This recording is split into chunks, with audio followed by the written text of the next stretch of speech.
Shri P Jayarajan, അങ്ങനെ ഒരു മോഹം ശ്രീ പി ജയരാജന്റെയോ അല്ലെങ്കിൽ സി പി എമ്മിന്റെയോ മനസ്സിലുണ്ടോ?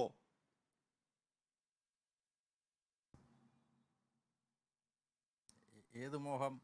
ലീഗ് ഒറ്റയ്ക്ക് മത്സരിക്കും ഇപ്പോൾ, അത് കഴിഞ്ഞതിന് ശേഷം പിന്നെ ഒരു നിയമസഭാ തെരഞ്ഞെടുപ്പ് വരുമ്പോൾ ഒപ്പം കൂട്ടാം എന്ന മോഹം? അല്ല, ഇവിടെ CPM മുസ്ലിം ലീഗിനെ കൂട്ടാൻ ഇപ്പം തീരുമാനിച്ചിട്ടില്ലല്ലോ. ഇപ്പോൾ ലീഗ് UDFൻ്റെ ഭാഗമാണ്. UDFിൽ നിന്ന് അർഹമായ പരിഗണന കിട്ടുന്നില്ല എന്ന് ലീഗ് അണികളിലെ അഭിപ്രായമാണ് മാധ്യമങ്ങളിലൂടെയും മറ്റും ചർച്ച ചെയ്യുന്നത്. ഈ ഒരു കാര്യം പരിശോധിക്കുമ്പോൾ UDFിനകത്ത് വിജയകൃഷ്ണൻ തന്നെ പറഞ്ഞിട്ടുള്ളത് കോൺഗ്രസ് കഴിഞ്ഞാൽ ഏറ്റവും പ്രബലമായിട്ടുള്ള പാർട്ടി ലീഗാണ്. ആ ലീഗിന് അർഹമായ പ്രാതിനിധ്യം കോൺഗ്രസ് കൊടുത്തിട്ടുണ്ടോ എന്നതാണ് ഏറ്റവും പ്രധാനപ്പെട്ട വിഷയം.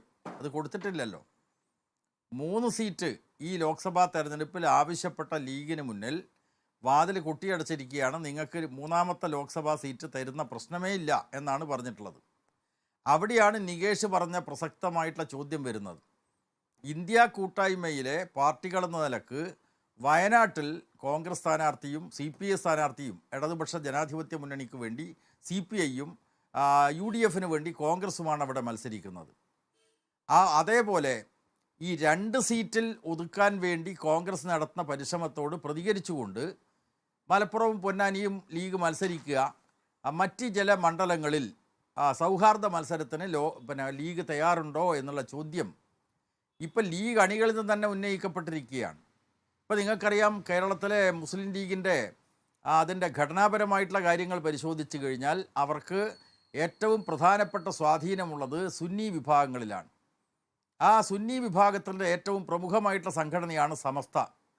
ആ സമസ്തയുടെ മുഖപത്രമായിട്ടുള്ള സുപ്രഭാതം ഈ കഴിഞ്ഞ ദിവസം എഴുതിയിട്ടുള്ള എഡിറ്റോറിയൽ പേജിലെ ലേഖനത്തിൽ കൃത്യമായിട്ടുള്ള ചോദ്യം ഇതാണ് ചോദിച്ചത്: അർഹതപ്പെട്ട സ്ഥാനം കിട്ടുന്നതില്ലെങ്കിൽ കോൺഗ്രസ് തരുന്നില്ലെങ്കിൽ സൗഹൃദ മത്സരത്തിനുണ്ടോ എന്നതാണ്. ആ ലേഖനത്തിൽ പറയുന്ന ഒരു കാര്യം വളരെ പ്രസക്തമായിട്ടാണ് എനിക്ക് തോന്നുന്നത്. അതായത് ഡൽഹി ജവഹർലാൽ നെഹ്റു യൂണിവേഴ്സിറ്റിയിലെ ബാഫാക്കി തങ്ങൾ സ്റ്റഡി സർക്കിളിൻ്റെ ഒരു യൂണിറ്റ് അവർ കേരളത്തിലെ രാഷ്ട്രീയ സ്വാധീനത്തെ സംബന്ധിച്ച് നടത്തിയിട്ടുള്ള പഠനവും ആ രാഷ്ട്രീയ സ്വാധീനത്തിൽ ലീഗിനുള്ള പങ്ക് എന്താണ്, ആ ലീഗിന് അർഹമായിട്ടുള്ള പരിഗണന UDF നൽകുന്നുണ്ടോ എന്ന വിഷയവും അവർ പരിഗണിച്ചുകൊണ്ട് ആ സർക്കിള് നടത്തിയിട്ടുള്ള പഠന റിപ്പോർട്ടിൻ്റെ നിഗമനം ലീഗിന് യഥാർത്ഥത്തിൽ 5 ലോക്സഭാ സീറ്റ് വരെ അവകാശപ്പെടാൻ അർഹതയുണ്ട് എന്നാണ്. 30 നിയമസഭാ സീറ്റും പറയുന്നുണ്ട്. ഇപ്പോൾ നിയമസഭയിലേക്കുള്ള തെരഞ്ഞെടുപ്പ് അല്ലല്ലോ നടക്കുന്നത്. അപ്പോൾ 5 സീറ്റ് വരെ ലോക്സഭയിലേക്ക് ആവശ്യപ്പെടാൻ അർഹതയുള്ള ഒരു പാർട്ടിയാണ് ഇന്ത്യൻ യൂണിയൻ മുസ്ലിം ലീഗ്. ആ മുസ്ലിം ലീഗിന് ഇന്നത്തെ മാറിയ രാഷ്ട്രീയ സാഹചര്യത്തിൽ 3 സീറ്റ് ചോദിച്ചു. 5 അർഹത, അപ്പോൾ 3 ചോദിച്ചു. ആ 3 ചോദിച്ചതിൽ ഇല്ല, ഞങ്ങൾ തരില്ല, 2 മാത്രമേ നിങ്ങൾക്ക് തരൂ എന്ന ഉറച്ച നിലപാട് കോൺഗ്രസ് നേതൃത്വം സ്വീകരിക്കുന്നു. പണ്ട് എല്ലാ കാലത്തും കോൺഗ്രസ് കേന്ദ്രത്തിലെ ഭരണകക്ഷിയായിരുന്നു, വലിയ നിലക്ക് സ്വാധീനമുള്ള പാർട്ടിയായിരുന്നു കോൺഗ്രസ്. ഇന്ന് കോൺഗ്രസ് രാജ്യത്തുടനീളം ദുർബലപ്പെട്ടിരിക്കുകയാണ്. കേരളത്തിൽ പോലും കോൺഗ്രസിൻ്റെ വോട്ടിൽ നിന്ന് BJPയിലേക്കുള്ള ചോർച്ചയാണ് നടന്നുകൊണ്ടിരിക്കുന്നത്. നേതാക്കന്മാർ തന്നെ BJPയിലേക്ക് പോയിക്കൊണ്ടിരിക്കുകയാണ്. കഴിഞ്ഞ തവണ ധർമ്മടം മണ്ഡലത്തിൽ മത്സരിച്ചിട്ടുള്ള UDFൻ്റെ സ്ഥാനാർത്ഥി കോൺഗ്രസിൻ്റെ നേതാവ് ഇപ്പോൾ BJPയിൽ ചേർന്നിരിക്കുകയാണ്. അങ്ങനെ ഒട്ടനവധി ആളുകൾ. അപ്പോൾ അത്തരമൊരു സാഹചര്യത്തിൽ ലീഗ് അതിൻ്റെ സ്വാധീന ശക്തിയെ അടിസ്ഥാനപ്പെടുത്തി ഞങ്ങൾക്ക് 3 സീറ്റ് വേണം എന്ന കടുംപിടുത്തം ഉന്നയിക്കുമോ കോൺഗ്രസിൻ്റെ മുന്നിൽ? അതിനുള്ള ആത്മധൈര്യം കോൺഗ്രസിനുണ്ടോ? അതല്ല ഇതൊക്കെ ചായക്കോപ്പയിലെ കൊടുങ്കാറ്റ് പോലെ അവസാനിക്കുമോ? ഈ വിഷയം സമൂഹത്തിൽ വലിയ ചർച്ചയാണ്. അവിടെയാണ് പ്രധാനപ്പെട്ട ഒരു കാര്യം. നേരത്തെ CN വിജയകൃഷ്ണൻ ശരിയാമണം ചൂണ്ടിക്കാണിച്ചതുപോലെ UDFിലെ എല്ലാ കാലഘട്ടത്തിലും ഇത്തരം പ്രശ്നങ്ങളുണ്ട്.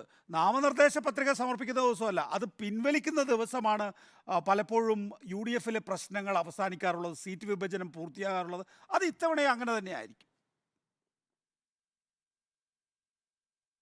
ഇവിടെ AK ആൻ്റണി എന്ന കോൺഗ്രസിൻ്റെ പ്രമുഖനായിട്ടുള്ള നേതാവ് തെരഞ്ഞെടുപ്പിൽ UDFിന് പരാജയം നേരിട്ടുള്ള ഘട്ടങ്ങളിലൊക്കെ പറയുന്ന ഒരു കാര്യമുണ്ട്. അത് കോൺഗ്രസിലെ ഭിന്നതയെക്കുറിച്ചാണ്, UDFിലെ ഭിന്നതയെക്കുറിച്ചാണ്. UDFിനകത്ത് ഇന്ന് ശക്തമായിട്ടുള്ള ഭിന്നത നിലനിൽക്കുകയാണ്. ആ ഭിന്നത കോൺഗ്രസ്സിലുണ്ട്. കോൺഗ്രസ് ഇപ്പോൾ സമരാഗ്നി എന്ന് പറഞ്ഞിട്ടുള്ളൊരു പരിപാടി നടത്തുന്നുണ്ടല്ലോ. SNDP നേതാവ് വെള്ളാപ്പള്ളി നടേശൻ ചോദിച്ചതുപോലെ ഈ സമരാഗ്നിയെ നയിക്കാൻ വേണ്ടി, ജാഥ നയിക്കാൻ വേണ്ടി ഒരു നേതാവ് പോരെ, എന്തിനാണ് രണ്ടാളുകൾ? അപ്പോൾ സുധാകരനും സതീശനും തമ്മിൽ പ്രശ്നമുണ്ട്. UDF-നകത്ത് കോൺഗ്രസും ലീഗും തമ്മിൽ പ്രശ്നമുണ്ട്. ആ ലീഗുമായിട്ടുള്ള പ്രശ്നം ഈ സീറ്റിന് അർഹമായിട്ടുള്ള സീറ്റ് ലഭിക്കുന്നുണ്ടോ ഇല്ലയോ എന്നുള്ളതാണ്. ഇപ്പോൾ സമസ്ത വിഭാഗം പത്രം ഉന്നയിച്ചിട്ടുള്ള ചോദ്യം സ്വാഭാവികമായിട്ടും ലീഗിൻ്റെ അണികളിലുള്ള ചോദ്യമാണ്. അതാണ് നമ്മൾ മനസ്സിലാക്കേണ്ട ഏറ്റവും പ്രധാനപ്പെട്ട കാര്യം. ലീഗിൻ്റെ അണികളിൽ തന്നെ അർഹമായിട്ടുള്ള സീറ്റ് കോൺഗ്രസിനോട് ചോദിച്ചു വാങ്ങണം എന്നുള്ള ശക്തമായിട്ടുള്ള ആവശ്യം ഉയർന്നു വന്നിരിക്കുകയാണ്.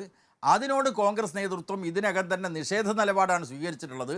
ഇതിനോട് ലീഗ് നേതൃത്വം എന്ത് സമീപനം സ്വീകരിക്കും എന്ന വിഷയം ലീഗ് അണികളിൽ തന്നെ ശക്തമായിട്ടുള്ള നിലയിൽ പ്രതിഷേധം ഉയരുന്ന സാഹചര്യത്തിൽ ഇത് വളരെ പ്രസക്തമായിട്ടൊരു കാര്യമാണ്. അതുകൊണ്ടാണ് ചർച്ച ചെയ്യുന്നത്.